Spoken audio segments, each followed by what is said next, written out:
اب یہاں جو آگے آیات آ رہی ہیں بڑی اہم ہے. بندہ مومن کی شخصیت کا جو حیولہ ہے اور بندہ مومن کی جو تعریف ہے جامع ترین اور مختصر ترین الفاظ میں یہ آئی ہے سورہ حجرات میں. اس کے دو حصے ہیں. ایک تو ہے بندہ مسلم. مسلمان کے لیے تو 5 چیزیں ہیں: کلمہ شہادت، نماز، روزہ، حج، زکوٰۃ. لیکن حقیقی مومن کے لیے اس میں 2 اضافی چیزیں شامل کرنی پڑیں گی. وہ کیا ہیں؟ دلی یقین اور عملی جہاد. بندہ مومن کی شخصیت کے اندر یہ 2 رخ اور ہونے چاہیے. جو صرف مسلمان ہے، کلمہ شہادت، نماز، روزہ، حج، زکوٰۃ. بنی الاسلام علی 5: شہادت اللہ الہ الا اللہ وان محمد رسول اللہ واقام الصلاۃ وایتاء الزکوٰۃ وصوم رمضان وحج البیت. لیکن مومن انما المومنون الذین آمنوا باللہ ورسولہ ثم لم یرتابوا.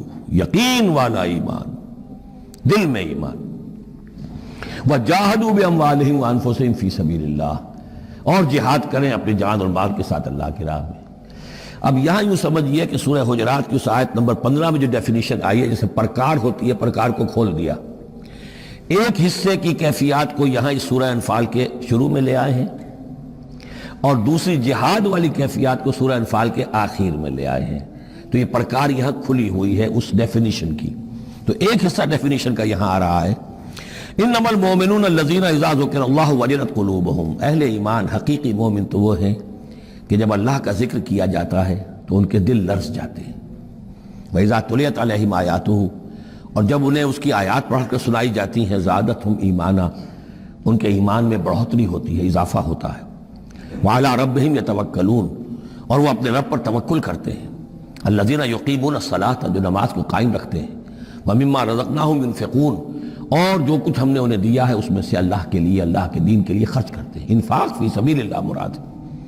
اولئک ھم المؤمنون حقا، یہ وہ لوگ ہیں جو سچے مومن ہیں، حقیقی مومن ہیں. لیکن نوٹ کر لیجئے یہ بھی ابھی آدھی ڈیفینیشن آئی ہے، اس سورہ مبارکہ کے آخر میں آئے گی، اور وہاں جا کے پھر یہی الفاظ آئیں گے.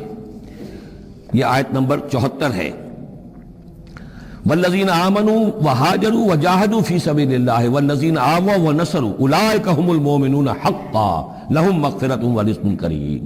اس کے بعد ایک آیت اور بعد میں ہے، سورت ختم ہو جاتی ہے. تو لاسٹ بٹ 1 آیت اور ادھر پہلی کے بعد دوسری، ان 2 جگہ پر ایمان کے حقائق کو تقسیم کر کے پرکار کو کھول کر گویا کہ پوری سورت کو ان 2 کے درمیان میں لے لیا گیا ہے، گود میں لے لیا گیا ہے. ایمان کی ڈیفینیشن کے یہ 2 حصے جو ہیں ان کی گود میں. دین کی بات پھیلانا صدقہ جاریہ ہے. ثواب کی نیت سے ویڈیو کو شیئر ضرور کیجیے. جزاک اللہ.